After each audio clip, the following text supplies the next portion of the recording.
ఏడేడు జన్మాల బంధాలతో ఈనాడు నీ ఏడు పండించనా మరి తయారయ్యే ఉన్న వయ్యారంగా సయ్యత్తు ఒళ్ళోకి వాలంగా చూసుకొచ్చానమ్మా చూడు ఉత్సాహంగా చిన్నారి వన్నెల్ని ఏలంగా ప్రతిక్షణం పరవశం కలగగా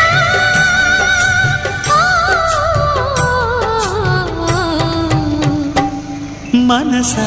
పలకవే మధుమాసపు కోయిలవై చెలిమే తెలుపవే చిగురాశల గీతికవై